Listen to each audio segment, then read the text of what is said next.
What if everything you'd built, your fortune, your home, your family, was stolen in a single moment? Picture this: a man who spent 35 years amassing millions, only to face a betrayal so vile it rips his heart apart.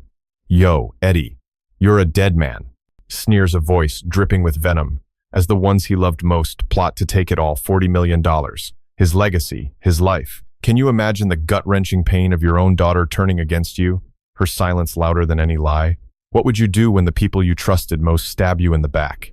Buckle up for a tale of greed, deceit, and a fight for justice that'll leave you speechless.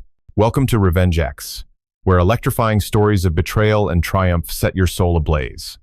We're thrilled to have you join our community of viewers who celebrate unyielding resilience and fierce courage. Hit that subscribe button to never miss a heart-pounding tale, and it'd be incredible if you smashed the like button, shared this video, or dropped a comment with the time and city or country you're watching from. Your likes, shares, and heartfelt comments are the greatest spiritual gift, the fuel that keeps this channel burning bright. Now, buckle up for a story that'll hit you right in the feels. Let's dive in. My name is Edward Eddie Thompson, a 65-year-old retired investment banker from Seattle, Washington. For 35 years, I built a fortune through shrewd decisions, late nights, and a relentless drive to provide for my family. My wife Clara passed 5 years ago, leaving a void that my wealth, millions amassed through decades of discipline, could never fill. My sprawling estate in Bellevue, a mansion overlooking Lake Washington, was meant to be a legacy for my daughter Emily and her new wife, Jessica Harper. I thought I'd raised Emily to value family, but on my 65th birthday, I learned just how wrong I was.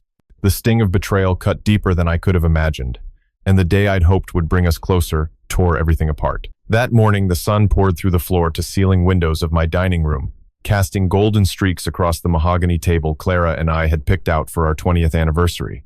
I'd spent weeks planning this birthday, not for myself, but for Emily and Jessica. I wanted it to be a celebration of family, a chance to mend the growing distance I'd felt since their marriage 2 years ago. I'd invited my oldest friend, Tom Whitaker, a retired lawyer with a heart as steady as his moral compass, and his wife, Margaret, who'd always treated Emily like her own. I'd also welcomed Jessica's cousin, Ryan Harper, a slick-talking real estate agent with a smile that never reached his eyes. I should have known his charm was a mask for something darker. The table was set with Clara's heirloom china, each plate worth more than most people's monthly rent. I'd hired a private chef to prepare a feast lobster bisque, prime rib, and a 3-tiered chocolate cake that cost me $5,000. The air smelled of rosemary and butter, and I was humming as I arranged the silverware, thinking of the toasts we'd share.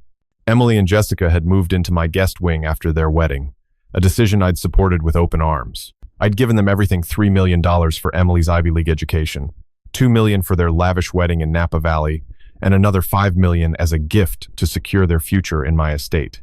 I'd even paid their monthly expenses $200,000 a year for their cars, vacations, and designer clothes. It was love, I told myself, the kind of sacrifice a father makes. But as I adjusted a napkin, Jessica stormed into the room, her designer heels clicking like gunfire on the marble floor. At 30, she was a vision-sharp cheekbones, jet black hair, and a presence that demanded attention. "Eddie, we need to talk," she snapped, her voice cutting through the warmth of the morning. She stood with her arms crossed, a diamond bracelet I'd paid for glinting on her wrist. Emily trailed behind, her eyes avoiding mine, her usual warmth replaced by a nervous fidgeting. "What's this about, Jessica?" I asked, keeping my tone light, though a knot was already forming in my gut. I glanced at Emily, hoping for a hint of the daughter who used to curl up in my lap during rainstorms. She looked away. Jessica didn't hesitate. "This party's a waste of time," she said, her voice dripping with disdain. "You're throwing money around like some kind of king, but this is our house now. Emily and I are the ones keeping it alive. You're just baggage." Her words hit like a sledgehammer. My house? The one I'd bought with 30 years of sweat and sacrifice? The one I'd furnished with memories of Clara's laughter? "Excuse me?" I said, my voice low, trying to keep the rising anger in check. My hands trembled as I set down the wine glass I'd been holding, its crystal catching the light like a warning. "You heard me," Jessica sneered, stepping closer, her perfume sharp and invasive. "Get me a bottle of that vintage Bordeaux from the cellar while you're standing there. And make it quick. I'm not wasting my day waiting on you." Her entitlement was a blade, twisting deeper with every word. I'd bought that Bordeaux $10,000 a bottle for her birthday last month, thinking it would make her smile. I turned to Emily, my heart pounding. "Sweetheart, is this what you think too?"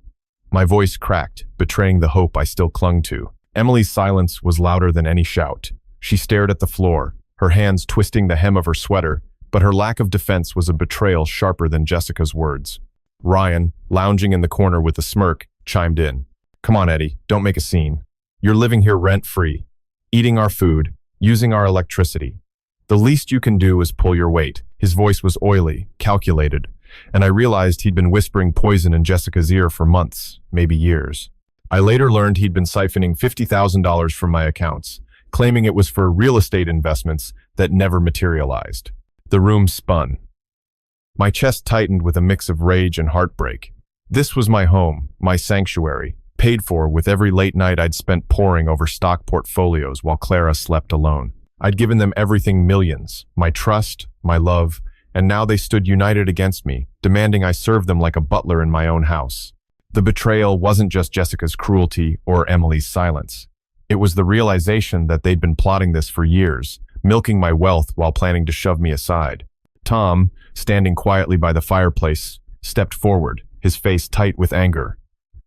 This is unacceptable, he said, his voice steady but fierce. Eddie built this life for you, Emily. And you, Jessica, have no right to speak to him like that. His loyalty was a lifeline, but it couldn't erase the pain of my daughter's betrayal. Jessica laughed, a cold, cutting sound. Stay out of this, Tom. This is family business. Then she turned to me, her eyes glinting with malice. Here's the deal, Eddie. Either you start acting like a guest in our house, fetching wine, cooking dinners, whatever we need, or you can pack your bags and get out. Today. Her words were a guillotine, severing the last threads of my trust. Emily finally spoke, her voice barely above a whisper. Dad, just do what she says. It's easier this way. Her words were a second betrayal, each syllable a nail in the coffin of our bond. I searched her face for the little girl who'd once begged me to read her bedtime stories, but all I saw was a stranger hiding behind Jessica's shadow. The fight in me wanted to scream, to demand respect, to remind them of the $10 million I'd poured into their lives. But something colder, sharper took over. I'd spent years shielding Emily from consequences, believing it was love. No more. I smiled a tight, controlled smile that hid the storm raging inside and said, All right, Jessica, I'll pack. Jessica's smirk faltered, as if she'd expected me to beg. Emily's eyes widened, a flicker of panic breaking through her composure. Dad, wait, she started, but I was already moving toward the staircase, my heart pounding with a mix of grief and resolve. Ryan laughed, thinking he'd won, but Tom grabbed my arm, his voice low. Eddie, you don't have to do this. We can fight this together. No, Tom, I said, my voice steady despite the ache in my chest. This is my fight. Inside, I was screaming. How could my own daughter stand by while her wife humiliated me? How could she let Ryan, that snake, manipulate her into this betrayal? The pain was raw, a wound that throbbed with every step I took toward my room. I'd given them my life's work, and they'd repaid me with contempt. But as I reached for my suitcase, a plan began to form, one that would make them regret every word, every lie, every dollar they'd taken for granted. The staircase creaked under my weight as I climbed to my bedroom, each step a reminder of the life I'd built in this Bellevue mansion. My suitcase, a weathered leather relic from my honeymoon with Clara in the San Juan Islands, sat untouched in the closet for decades. I pulled it down with a thud that echoed in the hollow space of my heart. My fingers trembled as I opened it, the zipper catching like it was resisting the unraveling of my life. Downstairs, I could hear Jessica's sharp laughter, laced with mockery, and Ryan's low chuckle, egging her on. Emily's silence was the loudest betrayal of all, a knife twisting deeper with every second she didn't speak up for me. I was 65, a man who'd clawed his way to millions, yet here I was, packing to flee my own home on my birthday. The room smelled faintly of Clara's lavender perfume, a ghost of her presence lingering in the curtains we'd chosen together. I folded my clothes with mechanical precision, 3 dress shirts, 2 pairs of slacks, a handful of socks, each item a reminder of the sacrifices I'd made. I'd poured $10 million into Emily and Jessica's lives, thinking it was love, but now I saw it for what it was, a leash they'd used to choke me. My chest ached with the weight of their ingratitude, but beneath the pain, a fire kindled. I wasn't broken yet, not by a long shot. As I packed, Jessica's voice carried up the stairs, dripping with street-smart venom. Yo, Eddie, you moving out or what? Don't be dragging your sorry ass, old man. This ain't your castle no more.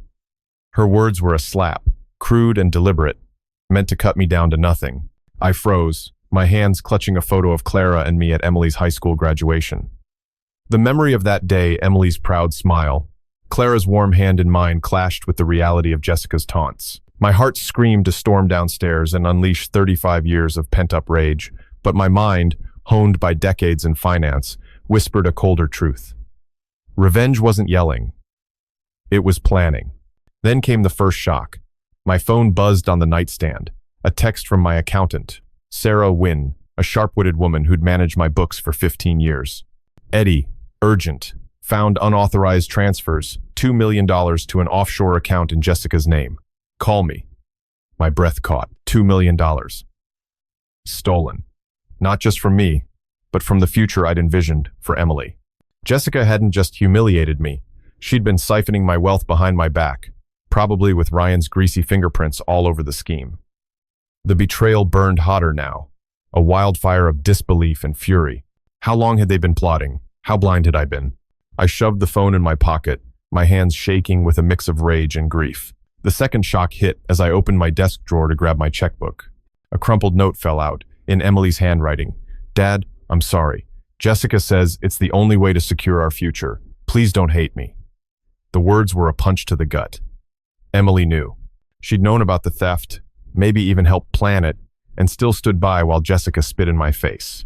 My daughter, my little girl who'd once drawn me crayon pictures of our family, had chosen a thief over her own father. The pain was suffocating, a betrayal so deep it felt like my heart was cracking in two.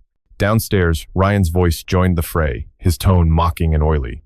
Come on, Eddie, don't be a crybaby. Pack your shit and bounce. You're cramping our style. The third shock came as I heard a new voice. Lila Carter, my housekeeper of 10 years, a woman whose loyalty had been a quiet constant in my life. You're disgusting, Ryan, she snapped. Mr. Thompson gave you everything, and you treat him like trash? You're nothing but a leech. Her words were a balm, a reminder that not everyone had turned against me, but they couldn't erase the sting of Emily's complicity. I zipped the suitcase, my mind racing through a storm of emotions. Part of me wanted to collapse, to beg Emily to remember who I was, her father, the man who'd worked 80-hour weeks, to give her a life most could only dream of. But another part, the part forged in boardrooms and battles, urged me to fight, not with fists or shouts, but with the precision of a man who'd built an empire. I grabbed Clara's photo, wrapped it in a scarf, and tucked it into the suitcase's side pocket. My wedding ring, still on my finger, felt heavier than ever. I'd promised Clara I'd protect our family, but what do you do when your family betrays you? As I wheeled the suitcase down the hallway, Jessica was waiting at the bottom of the stairs, arms crossed, a smirk twisting her lips. Look at you, old man, scurrying off like a kicked dog. Thought you'd put up more of a fight. Her cruelty was a performance, and Ryan, leaning against the wall, was her eager audience, clapping like a kid at a circus. Emily stood behind them, her eyes red but silent, her betrayal a quiet scream in the room. Lila hovered nearby, her face tight with anger, clutching a broom like she might swing it at Jessica's head. You got what you wanted, I said, my voice low but steady, masking the war inside me. I'm leaving. Jessica's laugh was sharp, like breaking glass. Good riddance, Eddie. Don't let the door hit your saggy ass on the way out. Ryan snorted, adding, Yeah, take your dusty memories and get lost. We're running this show now. Their words were a double-barreled assault, each syllable designed to strip me of dignity. But I wouldn't break. Not here, not now. Lila stepped forward, her voice trembling with loyalty. Mr. Thompson, you don't deserve this. Let me call Tom. He'll help you sort this out. I shook my head, grateful but resolute. This is my battle, Lila, but thank you. Her eyes glistened, and for a moment I felt Clara's presence in her kindness, a flicker of warmth in the cold betrayal. I walked to my Mercedes, the car I'd bought with my first big bonus 20 years ago, and tossed the suitcase in the trunk. The driveway stretched before me, lined with roses Clara had planted, now wilting under neglect. My heart waged a silent war grief for the daughter I'd lost, rage at Jessica's greed, and a gnawing guilt that I'd let it come to this. Had I been too generous? Too blind? The millions I'd given them flashed through my mind, each dollar a brick in the wall of their entitlement. But as I slid into the driver's seat, a plan crystallized. They thought they'd won, but this was just the beginning. I'd spent a lifetime building wealth. Now I'd use it to tear their lies apart, piece by piece. The Mercedes purred as I pulled out of the driveway, the roses Clara planted blurring into a streak of faded red. My hands gripped the wheel, knuckles white, as I drove toward the I-90, the Seattle skyline fading in the rearview mirror. The betrayal clung to me like damp air, heavy and suffocating. Jessica's venomous taunts echoed in my head. Saggy ass, kick dog, each word a fresh wound on top of Emily's silence, and the $2 million theft Sarah had uncovered. My heart churned with a cocktail of fury, grief, and a gnawing self-doubt. Had I failed Clara by letting our daughter become a stranger? The 30-minute drive to the Rainier Motel on the edge of Renton was my only chance to think, to let the storm inside me settle into something sharper, something I could wield. The motel's neon sign flickered in the dusk, its faded letters promising a temporary refuge. I parked and sat for a moment, staring at the dashboard, my mind replaying the moment Emily's note fell from the drawer. Jessica says it's the only way. The words burned, proof she'd been complicit in a scheme that bled me dry. I'd given them everything $10 million over the years. My home, my trust, only to be cast out like garbage on my 65th birthday. The pain was a living thing, clawing at my chest, but beneath it, a resolve hardened. They'd underestimated me, and that was their first mistake. Inside, the motel room was a stark contrast to my Bellevue mansion. A sagging bed, a chipped Formica table, and a window overlooking a cracked parking lot. I set my suitcase on the floor, the thud echoing the finality of my departure. My phone buzzed again. 20 missed calls, half from Emily, the rest from numbers I didn't recognize. Probably Jessica's cronies, or more of Ryan's shady contacts. I ignored them, my focus shifting to the laptop I'd pulled from my bag. Logging into my banking portal, I saw the accounts glow on the screen. Checking, savings, investments, a lifetime of discipline reduced to numbers that now felt like a battlefield. The first shock hit as I scrolled through my transaction history. Another unauthorized transfer, this one for $1 million, routed to a shell company called Harper Ventures. Ryan's doing, no doubt, his slimy real estate schemes, now a glaring red flag. My stomach lurched. $3 million total, stolen under my nose while I'd been planning birthday feasts. The betrayal wasn't just financial. It was a violation of the trust I'd placed in Emily, who'd known and done nothing. My fingers hovered over the keyboard, torn between calling Sarah to freeze the accounts and screaming into the void. I chose the former, dialing her number with a calm I didn't feel. "Eddie, I've been digging," Sarah said, her voice tight with urgency. "Jessica's been funneling money through Ryan to offshore accounts for months. I found another transfer, $500,000 linked to a casino in Vegas. She's been gambling with your money." The second shock landed like a brick. Gambling? Jessica, with her designer bags and polished sneer, was burning through my fortune at slot machines and poker tables? The image clashed with the woman I'd welcomed into my family, but it explained Ryan's constant presence, his greasy confidence. They were a team, bleeding me dry while Emily watched. The third shock came as a knock on the motel door. I peered through the peephole, expecting a delivery or a clerk, but there stood Marcus Tate, a private investigator I'd hired years ago to vet business partners. His weathered face was grim, his trench coat damp from the Seattle drizzle. "Eddie, we need to talk," he said, stepping inside without waiting for an invitation. "I heard about the scene at your place. Did some digging on my own." He tossed a folder onto the table, photos spilling out. Jessica at a Vegas casino, arm around a man I didn't recognize. Ryan signing papers at a shady-looking office. And most gut-wrenching, Emily meeting with a lawyer, her face tense but resolute. "They're planning to claim your estate through a forged will," Marcus said. "Says you're incompetent, Eddie. They've been building a case for months." The room spun. A forged will? My own daughter, conspiring to declare me senile to steal my legacy?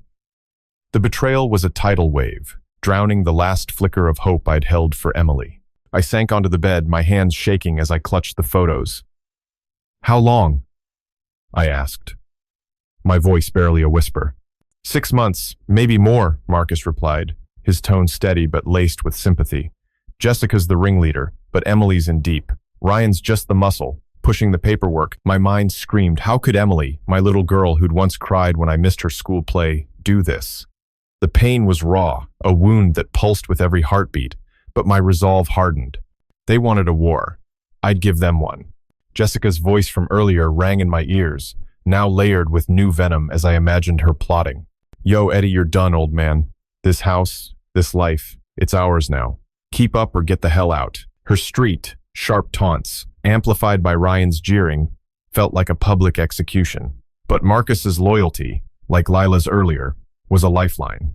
"I'll testify for you," he said. "I've got contacts at the DA's office. We can bury them." His words were a spark, reigniting the fire in me. I wasn't just a victim. I was a fighter, and I'd spent decades outsmarting men like Ryan. My phone buzzed again, this time a voicemail from Jessica herself. "Listen up, you washed up has been," she sneered, her voice pure malice. "You think you can just walk away? We own you, Eddie. Try anything cute, and we'll make sure everyone knows you're a senile old fool who abandoned his family." The threat was a match to gasoline, her arrogance fueling my determination. She thought she'd broken me, but she'd only awakened the man who'd built a fortune from nothing. I stood, pacing the small room, my mind a battlefield of emotions. Grief for Emily's betrayal warred with fury at Jessica's greed and Ryan's deceit. Guilt gnawed at me had I spoiled Emily too much, blinded by love. But the louder voice, the one forged in boardrooms and sleepless nights, demanded action. I opened my laptop again, pulling up my estate's title documents. The house was mine, every brick paid for with my sweat. They'd forged papers, stolen millions, and mocked me in my own home, but I'd spent 35 years mastering systems. I'd dismantle theirs, piece by piece. As I typed, a plan took shape. Freeze the accounts, file for an emergency injunction, and expose their lies to the world. The motel's silence was a stark contrast to the chaos I'd left, but it gave me clarity. Jessica's taunts, Ryan's schemes, Emily's complicity, they'd all pay a price. I glanced at Clara's photo on the table, her smile a reminder of the promises I'd made. I'd protect our legacy, even if it meant fighting our own daughter. The war had begun, and I was ready. The Rainier Motel's fluorescent lights buzzed overhead as I sat at the chipped Formica table, my laptop screen casting a cold glow across the room. Clara's photo rested beside me, her smile, a quiet rebuke to the chaos unfolding in my heart. The revelations from Jessica's casino sprees, Ryan's shell company, and Emily's complicity in a forged will had turned my grief into a furnace of rage and resolve. I'd built a fortune through meticulous planning, and now I'd use that same precision to unravel their lies. But the weight of their betrayal, especially Emily's, pressed against my chest like a stone. How could my daughter, who once clung to me during thunderstorms, have orchestrated this theft of not just my money, but my legacy? The 35 years I'd spent building a life for her felt like a lie, and the pain was a raw, pulsing wound. My fingers moved across the keyboard, pulling up every financial thread, tying me to Jessica and Emily. The accounts told a story of betrayal deeper than I'd imagined. I found another unauthorized transfer, $750,000 to a luxury car dealership in Las Vegas, dated just last week. The first shock hit like a thunderclap. Jessica had bought a Ferrari, probably parading it around while I was planning my birthday party. My money, my life's work, was funding her extravagance while she mocked me as a washed-up has-been. The image of her sneering face, her street-sharp taunts. "Yo, Eddie, you're done, old man," burned in my mind, each word a fresh cut. I wanted to scream, to tear down the walls of this dingy motel room, but I forced myself to focus. Anger was a weapon only if aimed with precision. The second shock came as I dug into my investment portfolio. A trust fund I'd set up for Emily's future $2 million had been partially drained, redirected to an account labeled J. Harper Consulting. Jessica again, with Ryan's slimy fingerprints all over it. My heart sank as I realized Emily had signed off on the transfer, her digital signature, a betrayal etched in code. The daughter I'd raised to value integrity had sold me out for a cut of the spoils. My hands shook as I clutched the edge of the table, torn between the urge to call her, to beg for an explanation, and the colder instinct to cut every tie. I'd given her $10 million over the years, education, wedding, lifestyle, and she'd repaid me by helping her wife steal more. The pain was a tidal wave, threatening to drown me, but I clung to the promise I'd made to Clara, to protect our family, even from itself. Then came the third shock, a voicemail from Ryan, his voice dripping with street-bred contempt. "Listen up, you old fossil," he sneered. "You think you can just bail and screw us over? We've got your precious mansion locked down, Eddie. Keep playing games and we'll drag your name through the mud till you're begging to come back." The threat was a Molotov cocktail, igniting my fury. He wasn't just after my money. He wanted my dignity, my legacy, my very identity. I imagined him in my study, feet up on my mahogany desk, laughing with Jessica as they planned to sell my life out from under me. The image was unbearable, a violation of everything I'd built with Clara. A knock at the door jolted me from my thoughts.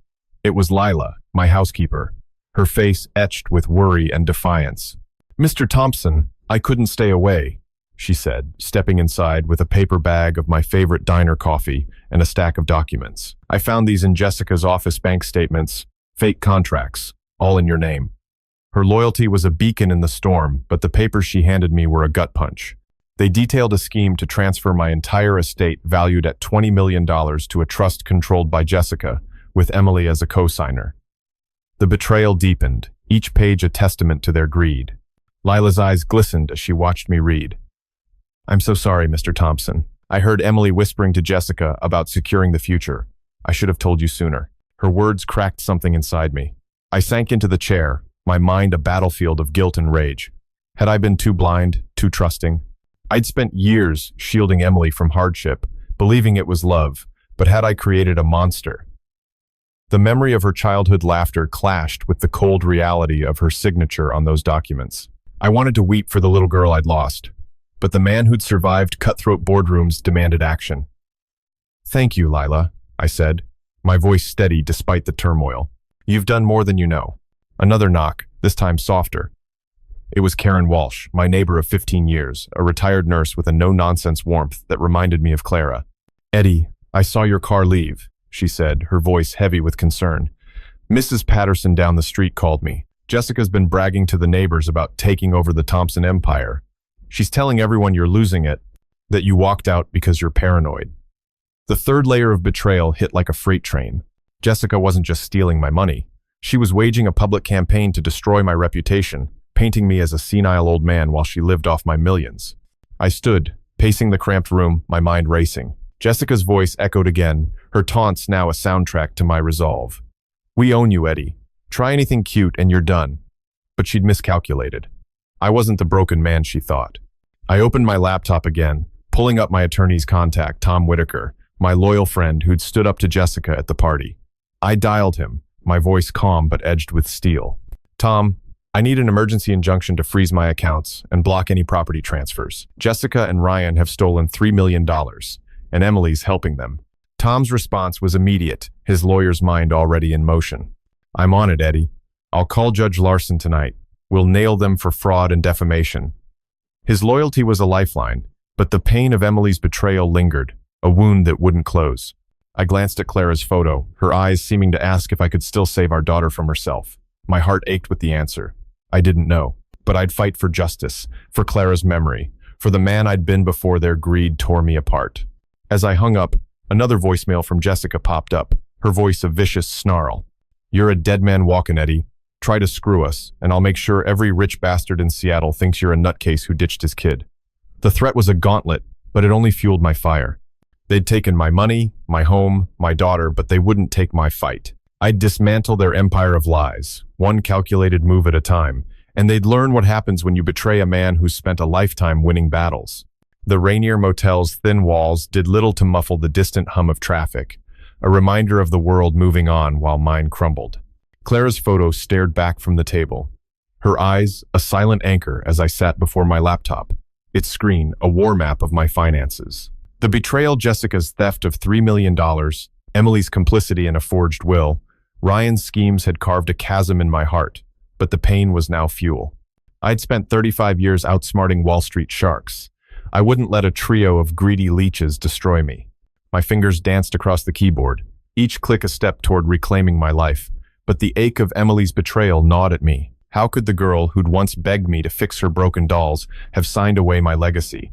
The question was a splinter, lodged deep, and every new discovery twisted it further. Are you enjoying the story so far? I'd love to hear your thoughts. Just drop a quick comment below to share how you feel. It only takes a few seconds, but your words give me the motivation and inspiration to make every chapter more thrilling and engaging. Go ahead, let me know what's on your mind, and now, let's dive back into the story. The first shock came as I accessed my secondary investment account, one I'd kept separate for emergencies.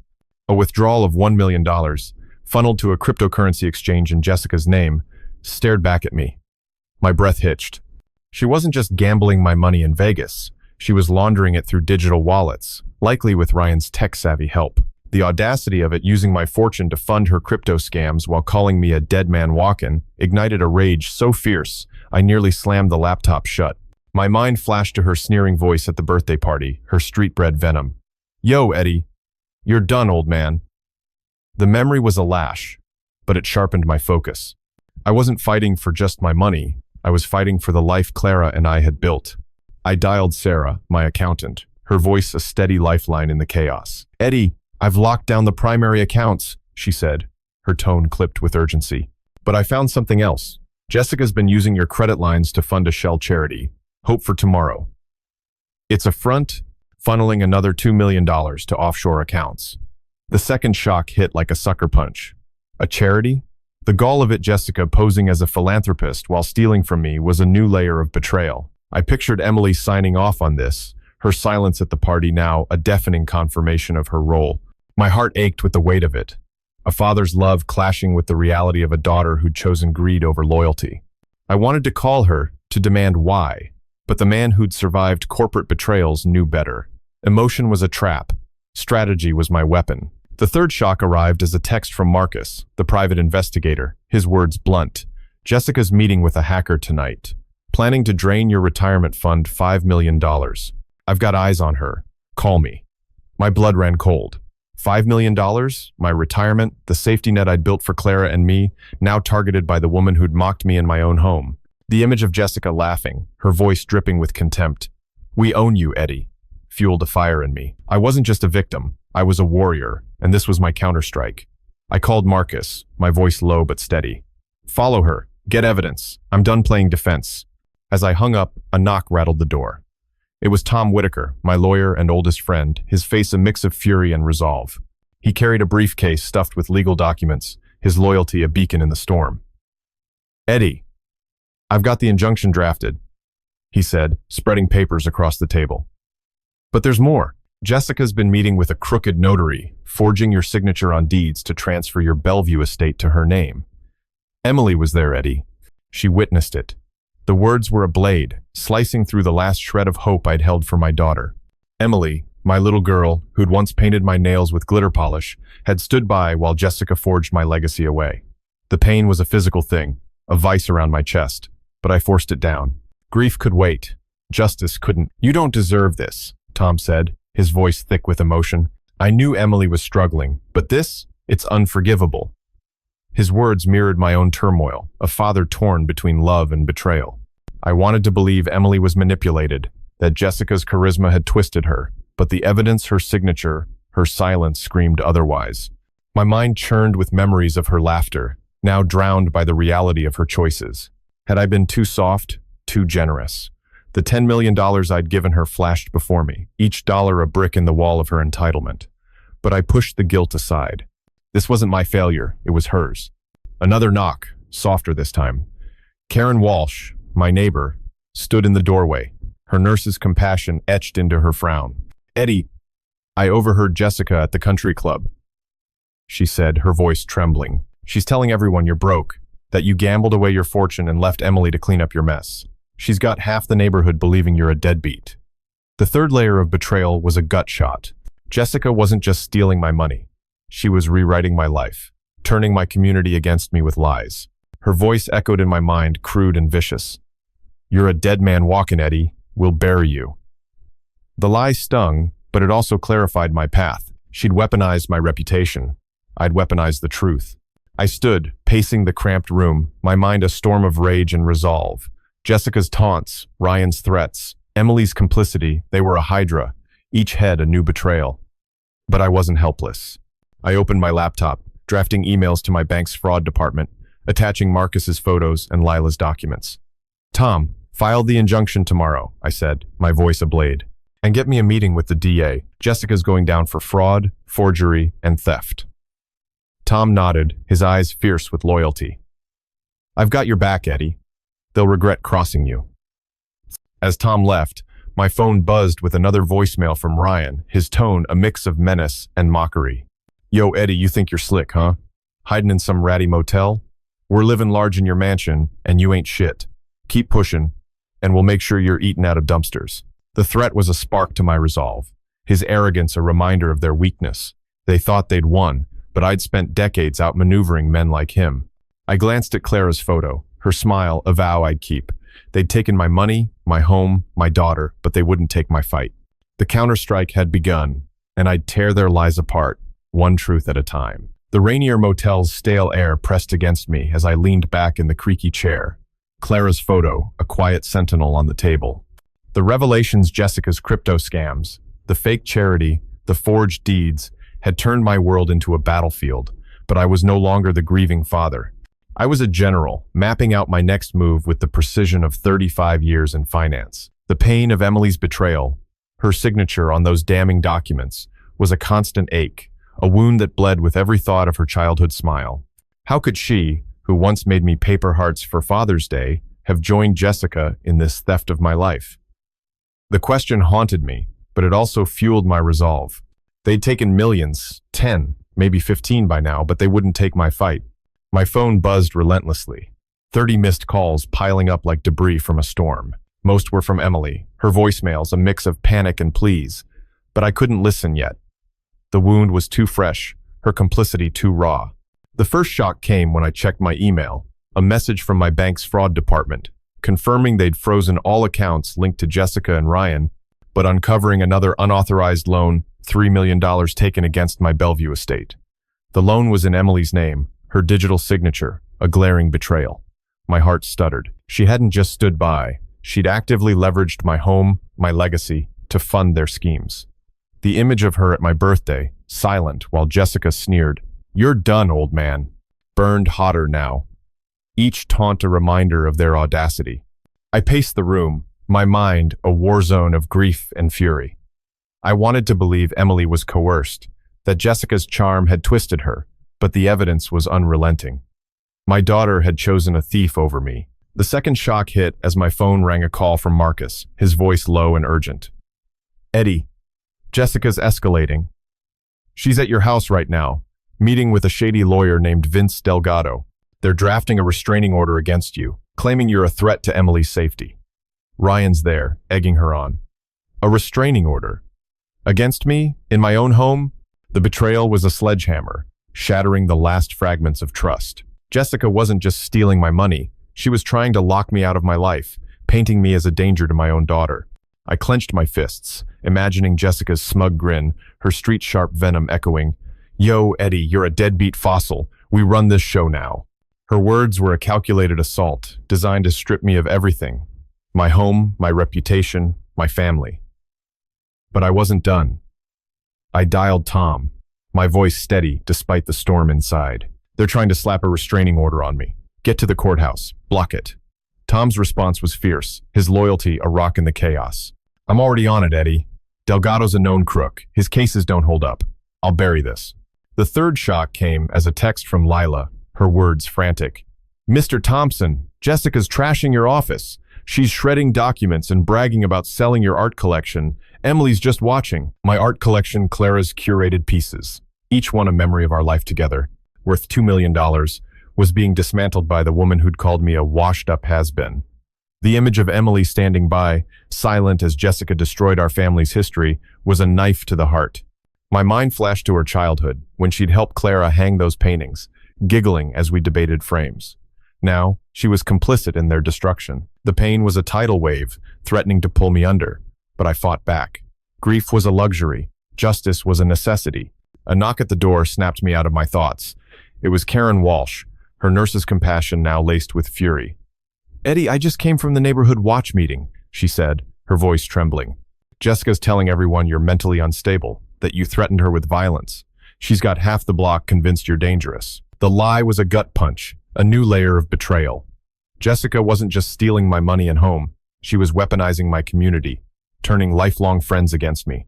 Her voice echoed in my mind, crude and vicious. "You're eaten out of dumpsters soon, Eddie." The taunt was a spark, igniting my resolve to fight harder. I invited Karen in, her presence a reminder of the community I'd built. "I'm sorry you're caught in this," I said, my voice heavy with the weight of their lies. Karen shook her head, her eyes fierce. "You're the heart of this neighborhood, Eddie. We know who you are. Jessica's lies won't stick." Her loyalty was a lifeline, but the pain of Emily's betrayal lingered. I wanted to call her to scream, "How could you let this happen?" But the man who'd survived corporate wars knew better. Emotion was a weakness. Strategy was my strength. My phone buzzed again, a voicemail from Ryan, his tone a mix of menace and mockery. Yo, Eddie, you're finished, old man. We're selling your fancy paintings and living large. Keep hiding in that Fleabag motel, 'cause you ain't coming back. The threat was a Molotov cocktail, his arrogance a reminder of their overconfidence. They thought they'd won, but they didn't know the man they'd crossed. I opened my laptop, drafting an email to the King County Courthouse, requesting an emergency eviction notice for Jessica and Emily, citing fraud and unauthorized occupancy. As I typed, my mind churned with conflicting emotions. Grief for Emily's betrayal warred with fury at Jessica's greed and Ryan's deceit. Guilt gnawed at me had I enabled this by showering Emily with wealth. But the louder voice, forged in boardrooms and battles, demanded action. I glanced at Clara's photo, her smile a vow to protect our legacy. They'd taken millions 15 by now, maybe more, but they wouldn't take my dignity.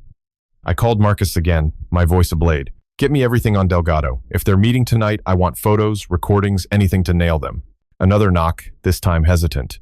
It was Mrs. Patterson, the elderly neighbor who'd always brought me homemade cookies. Eddie, I heard shouting at your house, she said, her voice quivering.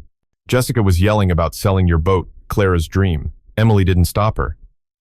The boat, a 30-foot yacht, Clara and I had sailed every summer, was worth $500,000.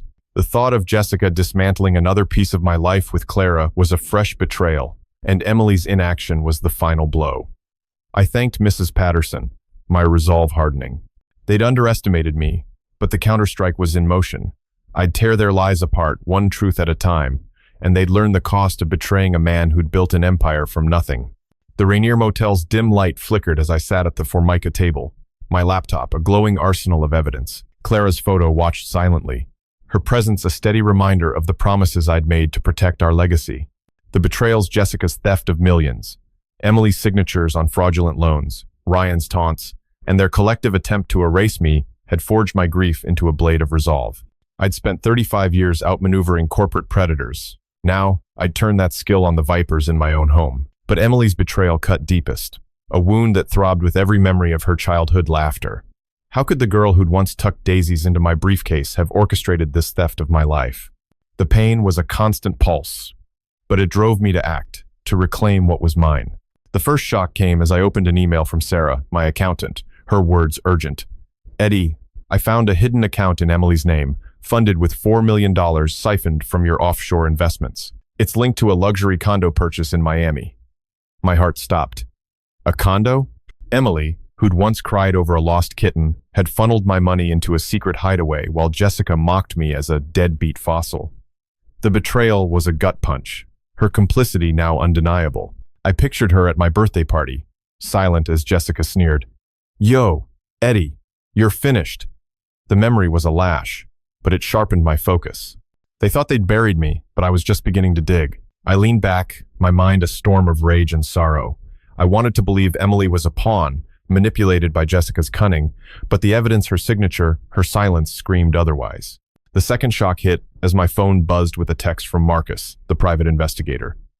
Jessica's been meeting with a tabloid reporter, selling a story about your mental breakdown. She's claiming you abandoned Emily in a psychotic rage. Photos of you at the motel are circulating. My blood ran cold. Jessica wasn't just stealing my money. She was weaponizing the media, turning my private pain into public spectacle. Her street-sharp venom echoed in my mind. We'll make you eat out of dumpsters, Eddie.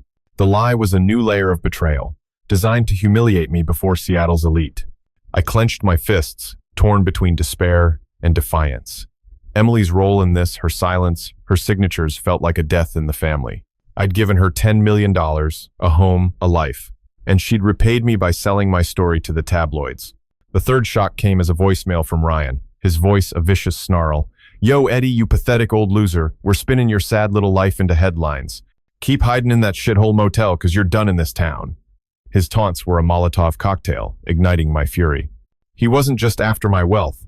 He wanted my name, my dignity, my place in the world. I imagined him laughing in my study, feet on my desk, while Emily stood by, complicit in their circus of lies. A knock at the door broke my thoughts. It was Lila, her face pale with urgency, clutching a USB drive. Mr. Thompson, I found this in Jessica's desk, she said, her voice trembling. It's recordings of her and Ryan planning to frame you for tax evasion. They're saying you hid millions from the IRS. The betrayal deepened, a fresh wound. Tax evasion? They were trying to land me in federal prison, using my own money to build their case. Lila's loyalty was a lifeline, but her words cracked my heart open. I heard Emily on one of the recordings, Mr. Thompson. She said it was for the best. I'm so sorry. The pain was a tidal wave, drowning the memory of Emily's childhood hugs. My daughter, my pride, had plotted to destroy me.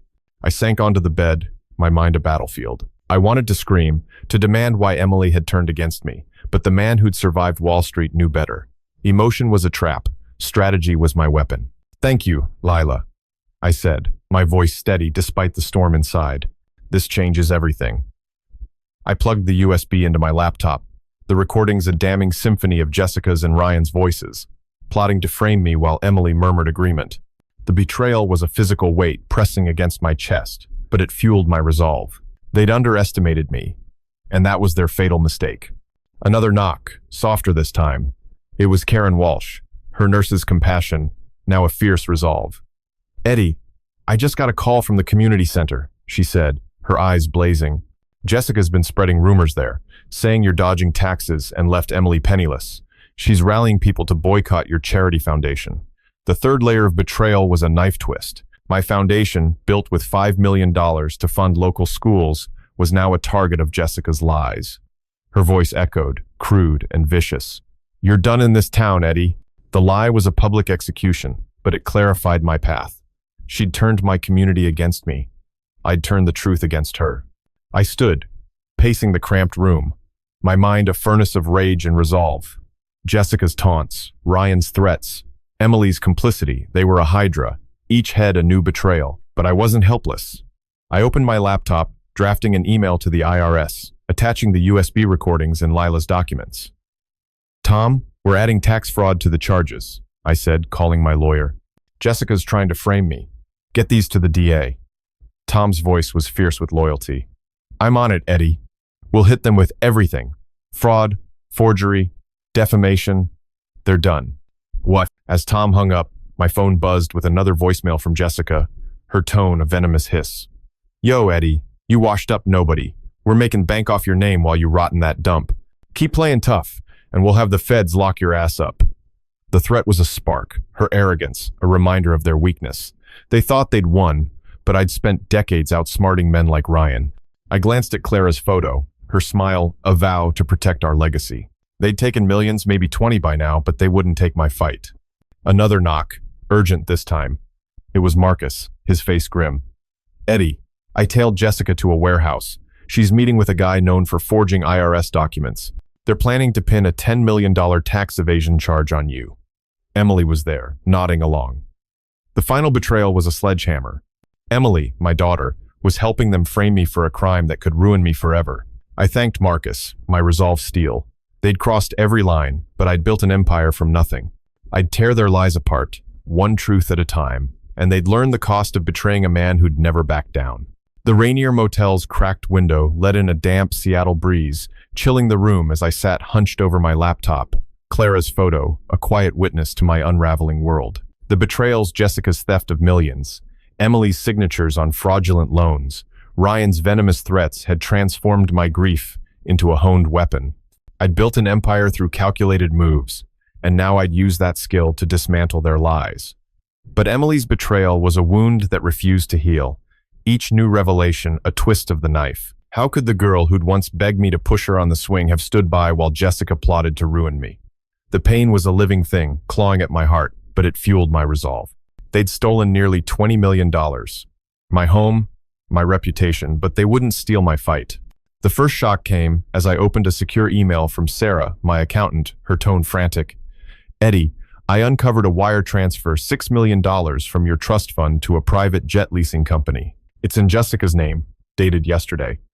My breath caught. A private jet? While I sat in this fleabag motel, Jessica was soaring above the clouds, burning my fortune on luxuries while sneering, Yo, Eddie, you're a washed-up nobody. The audacity of her greed was a slap, her street-sharp venom echoing in my mind. I pictured her lounging in a leather seat, sipping champagne bought with my life's work, while Emily, my own daughter, signed off on the transaction. The betrayal was a wildfire, burning through my last hopes for her redemption. My hands trembled, torn between despair and the urge to crush their empire of lies. The second shock hit as my phone buzzed with a call from Marcus, his voice grim. "Eddie, Jessica's been meeting with a city council member, Councilwoman Diane Reese. They're pushing to rezone your Bellevue estate for commercial development. They're claiming you're incompetent and abandoned the property." Emily was there, handing over forged documents. My heart sank. Rezoning my home, the place where Clara and I had raised Emily, where we danced in the kitchen to old jazz records for strip malls and condos. The betrayal was a sledgehammer, Jessica's voice ringing in my ears. "You're done in this town, Eddie." She wasn't just stealing my money, she was erasing my legacy with Emily's help. The pain was a vice, squeezing my chest as I grappled with the image of my daughter, once my pride, now a stranger dismantling our family's history. I paced the room, my mind a battlefield of rage and sorrow. I wanted to believe Emily was trapped, a victim of Jessica's manipulation, but her actions, signing loans, forging documents, standing silent, screamed complicity. The third shock came as a text from Karen Walsh, her words laced with outrage. "Eddie, Jessica's throwing a party at your house tonight. She's invited half the city's elite, bragging about taking over the Thompson empire. She's telling everyone you're in a psych ward." The lie was a gut punch, a new layer of betrayal. Jessica was turning my home into a stage for her victory, parading my stolen wealth while painting me as a madman. Ryan's taunts echoed, crude and vicious. "We're living large, Eddie, while you rot in that dump." The image of my mansion, filled with strangers laughing at my expense, was unbearable. A knock at the door startled me. It was Lila, her face etched with defiance, holding a small box. "Mr. Thompson, I snuck into your house after Jessica left for her meeting," she said, her voice trembling. "I found this in her safe, your mother's jewelry, worth $500,000. She's planning to auction it tomorrow." The betrayal deepened, a fresh wound. My mother's jewelry, emerald earrings Clara wore on our wedding day, a sapphire necklace Emily once begged to try on, was now fodder for Jessica's greed. Lila's loyalty was a beacon, but her words cracked my heart. "I saw Emily packing the jewelry, Mr. Thompson." She didn't even blink. The pain was a tidal wave, drowning memories of Emily's childhood giggles. My daughter, my heart, was helping Jessica sell off our family's soul. I sank onto the bed, my mind a storm of grief and fury. I wanted to scream, to demand why Emily had turned against me, but the man who'd survived Wall Street knew better. Emotion was a weakness, strategy was my strength. "Thank you, Lila," I said, my voice steady despite the turmoil. "This is evidence we need." I opened the box, the jewelry glinting like a reminder of Clara's love. I'd protect it, and everything else they'd tried to steal. I called Tom, my voice a blade. "Jessica's planning to auction my mother's jewelry, add theft to the charges, and block that rezoning deal. Reese is corrupt." Tom's response was fierce, his loyalty unwavering. "I've got a contact at the zoning board, Eddie. Reese won't get away with this. I'll file for an emergency injunction to stop the auction." His words were a lifeline, but Emily's betrayal lingered, a wound that wouldn't close. I glanced at Clara's photo, her smile, asking if I could still save our daughter. My heart ached with the answer. I didn't know, but I'd fight for justice, for the life we'd built. Another knock, urgent this time. It was Marcus, his face grim, holding a flash drive. "Eddie, I got footage from Jessica's party. She's toasting to the fall of Eddie Thompson, claiming you're bankrupt and institutionalized. Ryan's passing out fake contracts, saying they own your estate. Emily's there, smiling. The final betrayal was a thunderclap. Emily, smiling while Jessica mocked me before Seattle's elite, was a knife to the heart. I played the footage, Jessica's voice, a venomous hiss. "Yo, Eddie's a broke-ass lunatic, and we're cashing in. Cheers to the new kings." The crowd's laughter was a public execution, but it ignited my resolve. They thought they'd won, but they'd underestimated a man who'd built a fortune from nothing. I stood, pacing the cramped room, my mind a furnace of rage and resolve. Jessica's lies, Ryan's schemes, Emily's complicity, they were a hydra, each head a new betrayal. But I wasn't helpless. I drafted an email to a local news editor, attaching Marcus's footage and Lila's evidence, exposing Jessica's fraud. "Tom, get this to the press," I said. "Let Seattle see who they really are." As I hit send, Ryan's voicemail buzzed through, his tone a vicious snarl. "Yo, Eddie, you're a dead man in this city. We're partying in your crib, and you're nothing but a ghost." His arrogance was their weakness. They'd stolen millions 20 by now, but they wouldn't steal my fight. I'd tear their lies apart, one truth at a time, and they'd learn the cost of betraying a man who'd never backed down. The Rainier Motel's flickering light cast shadows across the room, mirroring the darkness in my heart as I sat before my laptop. Clara's photo, a silent anchor. The betrayals, Jessica's theft of $20 million. Emily's complicity in framing me. Ryan's relentless taunts had forged my grief into a steel resolve. I'd spent 35 years building an empire. Now, I'd use that precision to dismantle their lies. But Emily's betrayal was a wound that bled with every memory of her childhood trust, her tiny hand in mine as we walked through Pike Place Market. How could she, who'd once whispered, "I love you, Daddy," at bedtime, have joined this plot to destroy me? The pain was a relentless tide, but it fueled my fight. They'd taken my money, my home, my reputation, but they wouldn't take my soul. The first shock came as I opened a news alert on my phone, a breaking story from the Seattle Times, sparked by my email to the editor.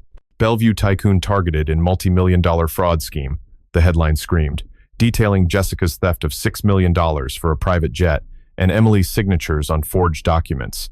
But the article also quoted Jessica, her voice dripping with street-bred venom. "Yo, Eddie's a crazy old bastard who lost his mind and ditched his family. We're just cleaning up his mess." The lie was a public crucifixion, her words a twisted echo of her birthday taunts. "You're a dead man in this city, Eddie." My chest tightened, the betrayal a fresh wound. She wasn't just stealing my wealth, she was rewriting my life, with Emily's silent approval. I paced the room, my mind a storm of rage and despair. I wanted to believe Emily was manipulated, that Jessica's charisma had blinded her, but her complicity, signing deeds, smiling at that party was undeniable. The second shock hit as my phone buzzed with a call from Tom, his voice urgent. "Eddie, Jessica's filed a countersuit, claiming you defrauded her out of your estate. She's got a fake contract saying you gifted her the mansion. Emily's testifying for her." My heart plummeted. Emily, testifying against me. The girl who'd once run to me for comfort now stood ready to lie under oath, to strip me of everything Clara and I had built.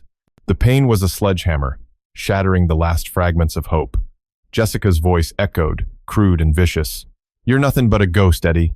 The betrayal was a public spectacle, my daughter choosing a thief over her father. The third shock came as a text from Marcus. "Eddie, I got footage of Ryan meeting with a loan shark at a dive bar. He's borrowing $2 million against your estate, claiming he owns it. Emily was there, handing over your financial records." My blood ran cold. Emily handing over my private documents to a criminal? The image of her at my birthday, silent while Jessica sneered, now burned with new meaning. She wasn't just complicit, she was an active player, selling my life to pay Ryan's debts. The pain was a tidal wave, drowning memories of her childhood laughter. I wanted to scream, to demand why she'd turned against me. But the man who'd survived Wall Street knew better. Emotion was a trap. Strategy was my weapon. A knock at the door broke my thoughts. It was Lila, her face pale with urgency, clutching a manila envelope. "Mr. Thompson, I found this in the trash at your house," she said, her voice trembling. "It's a letter from Emily to Jessica, promising to secure the estate for $10 million more." The betrayal deepened, a knife to the heart. Emily wasn't just following orders, she was plotting to steal more, her words a calculated betrayal. "We'll take it all, Jess. Dad won't know until it's too late." Lila's loyalty was a lifeline, but her words cracked my soul. "I'm so sorry, Mr. Thompson. I thought Emily loved you." The pain was unbearable, the memory of Emily's crayon drawings now a cruel mockery. I sank onto the bed, my mind a battlefield of grief and fury. I wanted to believe there was still good in Emily, that she could be saved, but the evidence was relentless. Another knock, softer this time. It was Karen Walsh, her nurse's compassion now a fierce resolve. "Eddie, I just came from the community board meeting," she said, her eyes blazing. "Jessica's claiming you're hiding millions in offshore accounts, that you're a tax cheat who abandoned Emily. She's rallying the board to seize your foundation's assets." The lie was a gut punch, a new layer of betrayal. My foundation, built with $5 million for Seattle's kids, was now a target. Jessica's voice echoed, "We're cashing in, Eddie." The betrayal was a public execution, turning my legacy into her victory. I stood, pacing the cramped room, my mind a furnace of rage and resolve. Jessica's lies, Ryan's schemes, Emily's testimony, they were a hydra, each head a new betrayal. But I wasn't helpless. I called Tom, my voice steady despite the storm. "Jessica's countersuit is a sham. Get the letter Lila found to the DA. It's proof of conspiracy. Tom's response was fierce. I've got Judge Larson ready to throw out their suit. We'll countersue for fraud and slander. His loyalty was a beacon, but Emily's betrayal lingered, a wound that wouldn't close. I glanced at Clara's photo, her smile, a vow to protect our legacy. Could I save Emily from herself? My heart ached with the answer. I didn't know. My phone buzzed with another voicemail from Ryan, his tone a vicious snarl. Yo, Eddie, you're a broke-ass joke. We're selling your life while you hide in that rat trap. Keep pushing, and we'll bury you deeper. His arrogance was their weakness, a spark to my resolve. They thought they'd won, but I'd spent decades outsmarting men like him. I drafted an email to the community board, attaching Marcus's footage and Lila's letter, exposing Jessica's lies. Another knock, urgent this time. It was Marcus, his face grim. Eddie, Jessica's meeting with a federal agent, claiming you're laundering money. Emily's backing her up, saying you taught her how. The final betrayal was a thunderclap. Emily, accusing me of crimes she'd helped commit. I thanked Marcus, my resolve steel. They'd stolen millions 25 by now, but they wouldn't steal my fight. I'd tear their lies apart, one truth at a time, and they'd learn the cost of betraying a man who'd built an empire from nothing. The Rainier Motel's walls seemed to close in as I stood over my laptop. Clara's photo, a silent witness to the war raging within me. The betrayals, Jessica's theft of $25 million, Emily's lies to the feds, Ryan's vicious campaign to bury me, had hardened my grief into a razor-sharp resolve. I'd built a fortune through 35 years of calculated risks, and now I'd use that precision to unravel their web of deceit. But Emily's betrayal was a wound that bled with every memory of her childhood trust, her wide-eyed wonder as we watched fireworks over Lake Washington. How could she, who'd once clung to my hand during scary movies, accuse me of crimes she'd helped commit? The pain was a relentless storm, but it fueled my fight. They'd taken my money, my home, my name, but they wouldn't take my will. The first shock came as my phone buzzed with an email from Sarah, her words, a frantic alarm. Eddie, I found a forged insurance policy, $8 million, naming Jessica as the sole beneficiary of your estate. Emily co-signed it, claiming you approved it before losing your mind. My heart lurched. An insurance policy? They weren't just stealing my wealth. They were betting on my death, using my own daughter to seal the deal. Jessica's voice echoed, her street-bred venom a constant taunt. Yo, Eddie, you're a broke-ass joke. I pictured her smirking in my mansion, toasting to my demise while Emily nodded along. The betrayal was a gut punch, the image of my daughter signing my death warrant a fresh wound. My hands shook, torn between despair and the urge to burn their world down. The second shock hit as Marcus called, his voice low and tense. Eddie, Jessica's been meeting with a shady PR firm, spinning a story that you're a recluse who's been abusing Emily for years. They're pitching it to national outlets, claiming you're hiding in a motel to dodge assault charges. Emily's providing testimony. My blood ran cold. Assault charges? Emily, who'd once curled up in my lap during storms, was now accusing me of violence to sell Jessica's lies to the world. Jessica's taunts rang louder. You're nothing but a ghost, Eddie. The betrayal was a sledgehammer, shattering the last remnants of hope. She wasn't just stealing my legacy. She was crafting a narrative to imprison me, with Emily's help. The pain was a vice, squeezing my chest as I grappled with the image of my daughter, once my joy, now a stranger selling my name for headlines. The third shock came as a text from Lila. Mr. Thompson, I overheard Jessica at the house. She's planning to sell your vintage car collection, $3 million worth, to a black market dealer. Emily was loading the titles into a bag. My vintage cars, Mustangs and Corvettes, Clara and I had restored together, each one a memory of weekend drives, were now fodder for Jessica's greed. Emily, helping to sell them? The pain was a tidal wave, drowning memories of her laughter as we polished those cars together. I wanted to scream, to demand why she'd turned against me, but the man who'd outsmarted Wall Street knew better. Emotion was a weakness. Strategy was my strength. A knock at the door snapped me out of my thoughts. It was Karen Walsh, her face etched with fury, holding a tablet. Eddie, Jessica's gone viral on social media, she said, her voice trembling. She posted a video calling you a deranged old fool who abused Emily and fled to avoid justice. It's got thousands of shares. I watched the video, Jessica's voice a venomous hiss. Yo, Eddie's a psycho who beat his kid and ran. We're saving his empire from his crazy ass. Emily appeared in the background, nodding tearfully, her betrayal a public spectacle. The lie was a gut punch, a new layer of betrayal. My community, my city was turning against me, and my daughter was the star witness. The pain was unbearable. The memory of her childhood hugs, now a cruel mockery. I sank onto the bed, my mind a battlefield of grief and fury. I wanted to believe Emily was coerced, that Jessica's charisma had twisted her. But her actions, signing policies, testifying lies, loading car titles, screamed complicity. Another knock, softer this time. It was Lila, her eyes brimming with tears, holding a crumpled letter. "I found this in Emily's room," she said, her voice breaking. "It's to Jessica, promising to cut Dad off forever for a 50% share of the estate." The words were a knife. Emily's handwriting a betrayal etched in ink. "He's done, Jess. We'll take it all." Lila's loyalty was a lifeline, but her words shattered my heart. "I'm so sorry, Mr. Thompson. I thought she loved you," she whispered. The pain was a storm, drowning the memory of Emily's childhood promises. I stood, pacing the cramped room, my mind a furnace of rage and resolve. Jessica's lies, Ryan's schemes, Emily's testimony, they were a hydra, each head a new betrayal. But I wasn't helpless.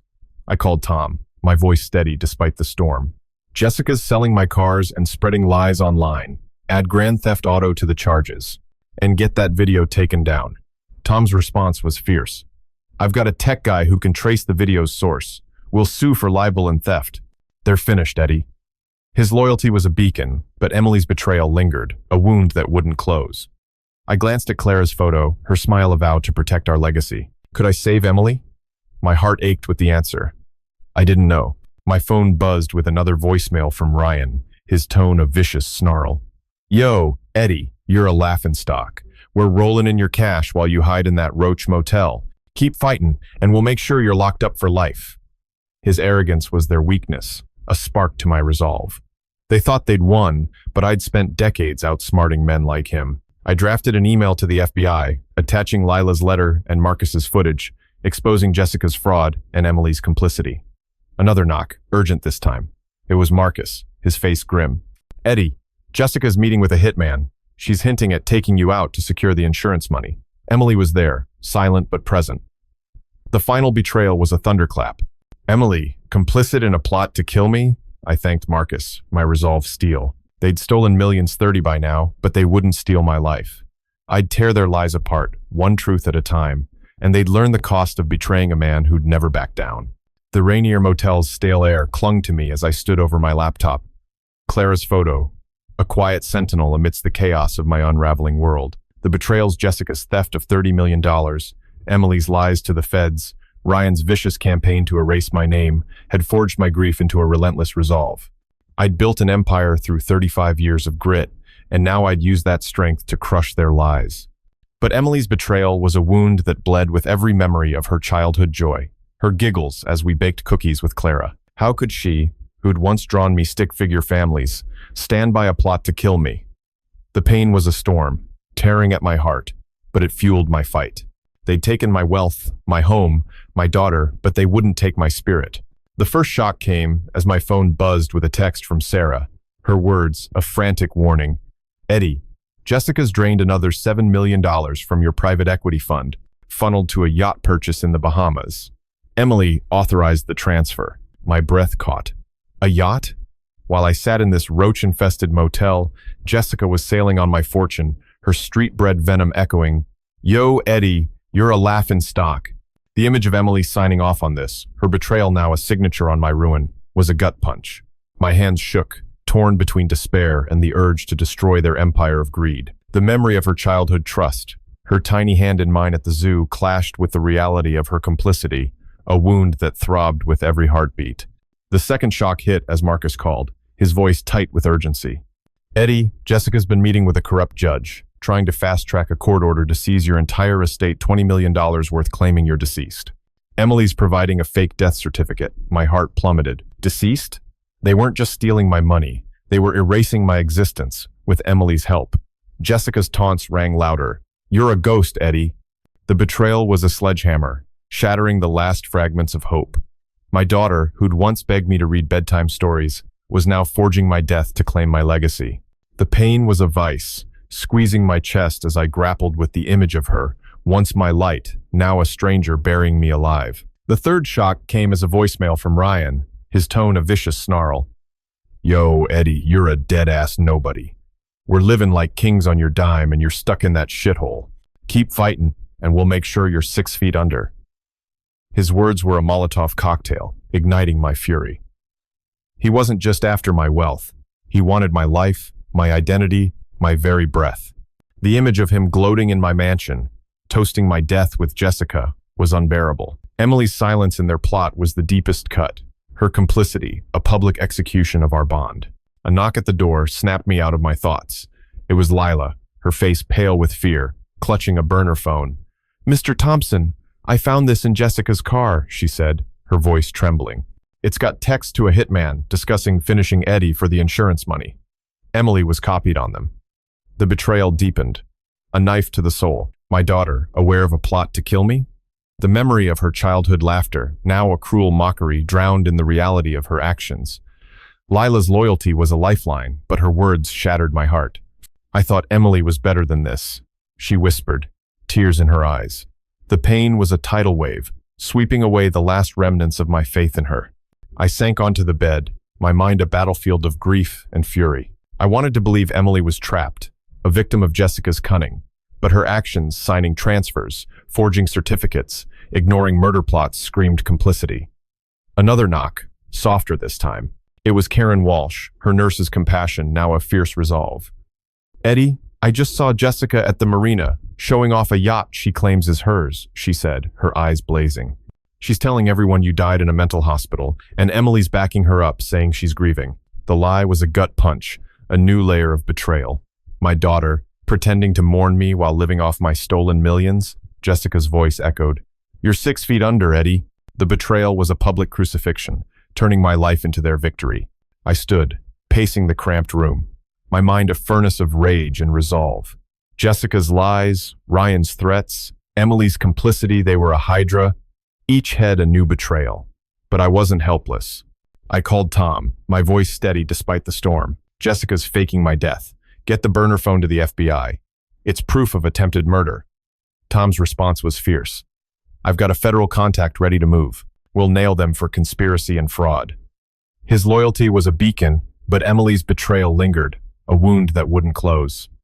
I glanced at Clara's photo, her smile a vow to protect our legacy. Could I save Emily? My heart ached with the answer. I didn't know. My phone buzzed with another voicemail from Jessica, her tone a venomous hiss. "Yo, Eddie, you're a dead man for real now. We're sailing on your cash while you rot in that dump. Keep pushing, and we'll make sure you're gone for good." Her arrogance was their weakness, a spark to my resolve. They thought they'd won, but I'd spent decades outsmarting men like Ryan. I drafted an email to the Coast Guard, attaching Lila's burner phone evidence, alerting them to the stolen yacht. Another knock, urgent this time. It was Marcus, his face grim. "Eddie, Jessica's meeting with a mob-connected fixer, planning to plant drugs in your motel room to frame you for trafficking. Emily was there, carrying the bag." The final betrayal was a thunderclap. Emily, helping to frame me for a drug bust? I thanked Marcus, my resolve steel. They'd stolen millions 40 by now, but they wouldn't steal my life. I'd tear their lies apart, one truth at a time, and they'd learn the cost of betraying a man who'd never backed down. The Rainier Motel's dim light flickered as I stood over my laptop. Clara's photo, a steadfast beacon in the storm of betrayal that had consumed my life. The revelations, Jessica's theft of $40 million, Emily's lies to the feds, Ryan's vicious campaign to erase my name had forged my grief into an unyielding resolve. I'd built an empire through 35 years of relentless strategy, and now I'd use that knowledge to dismantle their lies. But Emily's betrayal was a wound that bled with every memory of her childhood innocence, her laughter as we built sandcastles on Alki Beach. How could she, who'd once run to me with scraped knees, have stood by a plot to end my life? The pain was a relentless tide, but it fueled my fight. They'd taken my wealth, my home, my daughter, but they wouldn't take my soul. The first shock came as my phone buzzed with an email from Tom, his words a thunderclap. "Eddie, the FBI raided your mansion this morning. They seized Jessica's yacht and arrested Ryan for money laundering.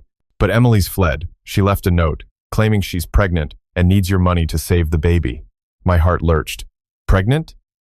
The claim was a gut punch, a new layer of betrayal. Was it true, or another lie to manipulate me? Jessica's voice echoed, her street-bred venom a constant taunt. "Yo, Eddie, you're a dead man for real." I pictured Emily, her childhood trust, now a distant memory, using a supposed grandchild to extort me. The pain was a sledgehammer, tearing through my hope. I wanted to believe she was desperate, not cruel, but her actions, signing away my life, ignoring murder plots, screamed complicity. The second shock hit as Marcus called, his voice grim. "Eddie, Jessica's been caught on tape bribing a federal prosecutor to drop the charges against her. She's offering $10 million of your money. Emily was there, promising to testify against you to protect the family." My blood ran cold. Testify against me? Emily, who'd once begged me to fix her broken toys, was now bargaining my freedom for her own gain. Jessica's taunts rang louder. "You're 6 feet under, Eddie." The betrayal was a public crucifixion, my daughter choosing a criminal over her father. The pain was a vice, squeezing my chest as I grappled with the image of her, once my heart, now a stranger, trading my life for her own. My mind churned with grief, but the knowledge I'd gained from years on Wall Street whispered, strategy, not emotion, would win this war. The third shock came as a text from Lila. "Mr. Thompson, I found a hidden camera in your study. Jessica's been recording your private calls, planning to leak them to frame you for insider trading. Emily installed it. The betrayal deepened, a knife to the soul. Emily, setting up cameras to destroy me? The memory of her childhood giggles, now a cruel mockery, drowned in the reality of her actions. Lila's loyalty was a lifeline, but her words shattered my heart. "I thought Emily loved you," she whispered, tears streaming. The pain was a tidal wave, sweeping away the last remnants of faith. I sank onto the bed, my mind a battlefield of rage and despair. I wanted to scream, to demand why Emily had turned against me, but the knowledge of her betrayal, her signatures, her silence demanded action. A knock at the door broke my thoughts. It was Karen Walsh, her nurse's compassion, now a fierce resolve. "Eddie, the neighborhood's rallying for you," she said, her eyes blazing. "Jessica's lies are crumbling. People saw the FBI raid, but Emily's spreading a new story, saying you cut her off because you're jealous of her success." The lie was a gut punch, a new layer of betrayal. My daughter, claiming I envied her while living off my stolen millions? Jessica's voice echoed, "You're a broke-ass joke, Eddie." The betrayal was a public execution, turning my love into her weapon. Karen's loyalty was a beacon, but Emily's actions were a wound that wouldn't close. I glanced at Clara's photo, her smile, a vow to protect our legacy. Could I save Emily? My heart ached with the answer. I didn't know. I stood, pacing the cramped room, my mind a furnace of rage and resolve. Jessica's lies, Ryan's schemes, Emily's complicity, they were a hydra, each head a new betrayal. But I wasn't helpless. I called Tom, my voice steady despite the storm. "The FBI raid changes everything. Push for a federal indictment, conspiracy, attempted murder, fraud. And find Emily. If she's pregnant, I need to know." Tom's response was fierce. "I've got the DA ready to move. We'll bury them, Eddie." His loyalty was a lifeline, but the pain of Emily's betrayal lingered, a wound that throbbed with every step. My phone buzzed with a voicemail from Jessica, her tone a venomous hiss. "Yo, Eddie, you're a washed-up nobody. We're living large on your cash, and you're done. Keep fighting, and we'll make sure you're locked up forever." Her arrogance was their weakness, a spark to my resolve. I drafted an open letter to the Seattle Times, detailing every betrayal, $40 million stolen, forged documents, murder plots with evidence from Marcus and Lila. Another knock, urgent this time. It was Marcus, his face grim. "Eddie, Emily's been spotted at a private airfield, trying to flee to the Bahamas with Jessica. She's carrying a bag with your stolen bonds, $5 million worth." The final betrayal was a thunderclap. Emily, running with my wealth, abandoning me entirely? I thanked Marcus, my resolve steel. They'd stolen my life, but I'd reclaim it, one truth at a time. Months later, I stood on the deck of a modest cabin I'd bought on Whidbey Island, the Puget Sound shimmering under a golden sunset. The FBI had arrested Jessica and Ryan, their empire of lies collapsing under federal charges. Emily, however, had vanished, her supposed pregnancy unconfirmed, her betrayal a shadow I'd carry forever. I'd donated my Bellevue mansion to a veterans housing initiative, turning Clara's legacy into a home for those who understood sacrifice. The knowledge I'd gained through pain, betrayal, and battle taught me a profound lesson. Love doesn't mean enabling, and family must be earned. This education in resilience, this lesson in dignity, reshaped my life. I'd learned that true strength lies in standing firm, that knowledge of one's worth is the ultimate weapon. The education of loss taught me to value those who stood by me, Lila, Karen, Tom, over those who'd sold me out. The lesson of justice, learned through this ordeal, was a gift I'd pass on through my foundation's education programs, ensuring others gain the knowledge to protect themselves. To you, watching this on RevengeX, what does this story stir in you? How does it reflect the betrayals or battles in your own life? Share your thoughts in the comments. We want to hear the lessons you've learned from your heart. Hit that subscribe button, like, and share RevengeX for more gripping stories every day. Your support fuels our mission to bring education through storytelling. Wishing you health, and a joyful life filled with peace. Goodbye, and see you in the next video.